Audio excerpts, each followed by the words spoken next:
Welcome to the Art of Hitting channel. Today we're still in Cocoa Beach with the 2025 Spring Training Softball Magazine, and we're with another pro, another outstanding athlete and instructor there at the camp named Dirty Sanchez. Yes, sir. What a name, Dirty Sanchez. I guess I never did ask him how he got it, but we'll do that next time. But he's an interesting guy. I have an interview with him with a few pointers, but I've also put in a little clip from my buddy Bogey, who interviewed him a while back, and I was so impressed with the way he explained how he loads and snaps and the weight distribution, etc., etc. He just knows what he's talking about and explains it well, and like my subscribers will see it. Who you got here today, Ed? This is my old buddy, Dirty Sanchez. And when I say old buddy, we met once last year, and he remembered me. I do. You been all right? Oh, yeah. Well, listen, tell us about your bat. That's your bat there, right? Yes, this is the Ironman 4.0. It's 27 ounces balance, 13-inch barrel.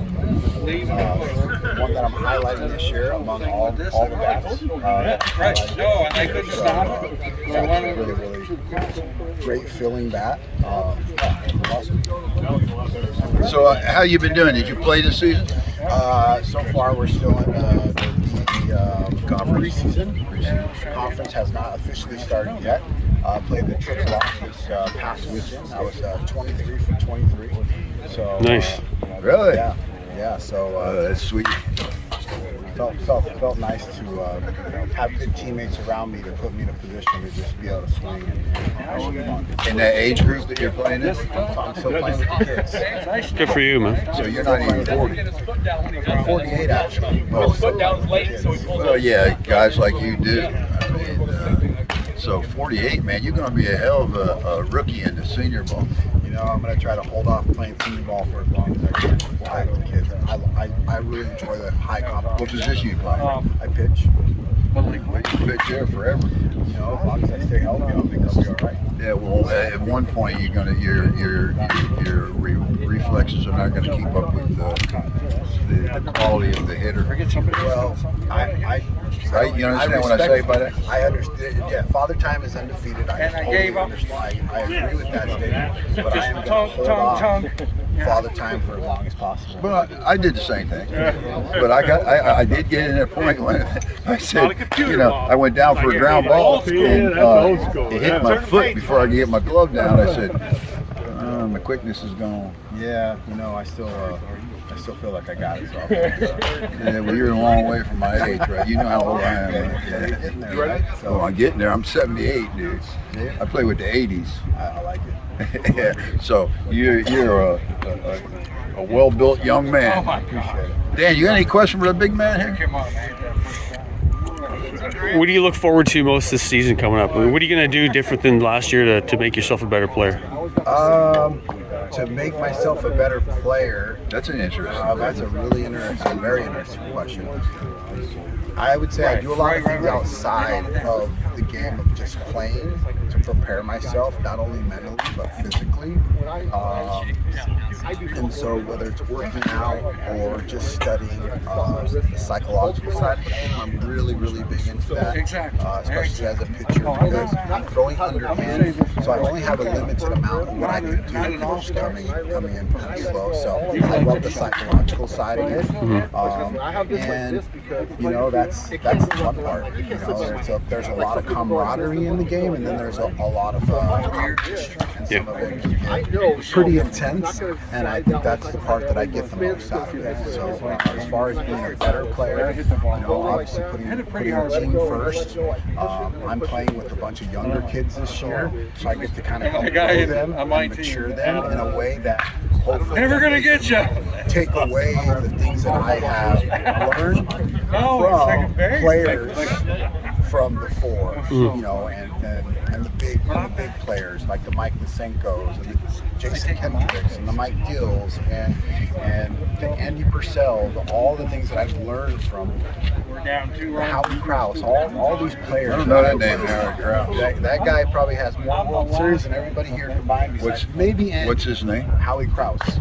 So he's got he's actually one of Andy's favorite teammates, and they won a lot together. He won a lot. So he's an amazing player that never asked for any type of recognition. He just went out and played for his team. That's why a lot of people don't know who he is, except for the guys in that really interesting. There's a lot of guys in softball history that fit that role. Yeah, and it's Fit great. the model, Because you need to have the Andy Purcell, but then also the guys like Howie Krause that support guys like Andy to make them who they are, so it helps. There's a lot that goes into it than just besides, the best player. You've got to have a great team, and to have a great team, you've got to have all the guys believing in the same things with one goal in mind. Let's just take to close this thing out and give us 2 key points for someone that is in the game to be a better hitter. What are the 2 key points? Real simple: consistency and your mindset. So what do you do to get consistent in mindset? That's pretty simple. So maybe. consistency, I would say consistency in your training. If you're constantly trying different things, I don't necessarily agree with that. I think you should work on something and utilize it in one way, because this game is about routine and being consistent. That's why, to have a high average, you have to get, hits over and over again. So if you're constantly changing your swing, you get what God gave you with your ability, and then you just master it by being consistent. And so I'm a big believer in teamwork, and then pitch recognition and timing in live batting practice. And then as far as your mindset, I'm very big on positive mindset. So you hear a lot of guys and you hear what they say, and they talk down to themselves. Talk negative thoughts. Negative thoughts follow negative actions. Have negative actions. So if you say I can't do something, you're supposed to say I won't do it. Yeah. Right? But if you say you can, then you will. So for me, I listen to all those things, whether I'm using it against them as players or for them if they're on my team. So the 2 things: consistency and your mindset. Very good, my friend. Nice seeing you again, man. I appreciate it. Yeah. Well, Dirty gave us a nice interview there. It was a little quiet, and I didn't hit a lot of good points. But look, I dug up some video from my buddy Bogey, and he had a great interview with Dirty. And the way Dirty explained the swing and the motion and how you land with your foot, my audience needs to listen to this, because talk a little bit about he's the power you have today. spot This is on insane. It's a ball's in 450 his today. analogy Anyway, and the you're a way very he big guy. How explains big it. are you?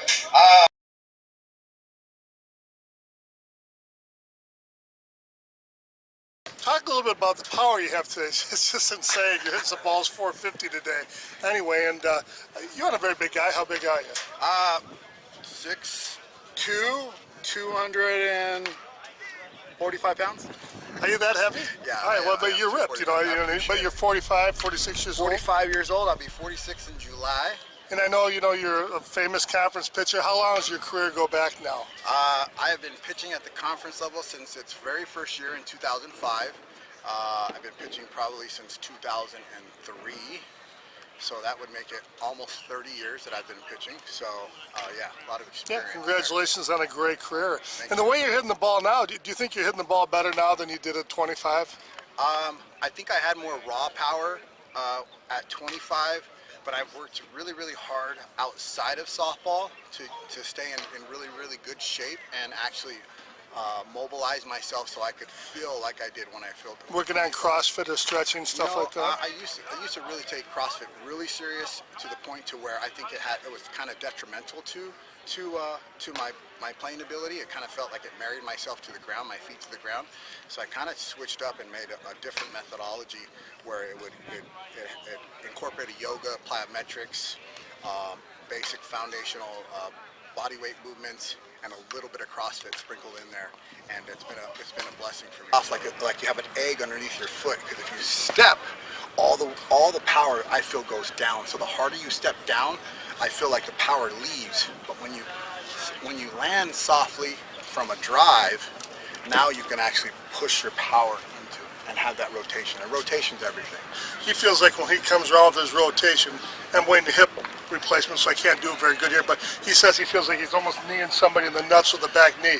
Do you have that feeling of your rear hip? Absolutely, absolutely, and that's like an old baseball one where your front lead drives in through it. Is that right, Scope? Yeah. So when you're coming through, you're really coming through, and those hips are coming. I think Bryce Harper demonstrates that. Yes, so he really does. Does he he? really does. I mean, Bryce Harper's hip action is self-thrust, balanced thrust that generates Right. everything. And so a lot of the movements that I do now are the movements that have created that power that did I have? Yes, but did I have it, say, 3-4 years ago? No, I had good enough. But now I have power that where I feel like I can miss and still get them out really well. So, and I've worked really hard, and a lot of that is that lunge pattern. To me, I think baseball and softball is really big based off the lunge pattern. Everything you do is in a lunge, right? Whether you run, whether you field, whether you hit, whether you throw, everything is in a lunge pattern. And if you have good rotation and a good core and good strong hips, you play for a long time. When you have all that power of the hips going, we talked about before, you just take your hands as fast as you can, and you feel like you get a little more lead arm focus as a guide, right hand focus as a guide for taking that hip power to the ball. And Scobie, help me out here.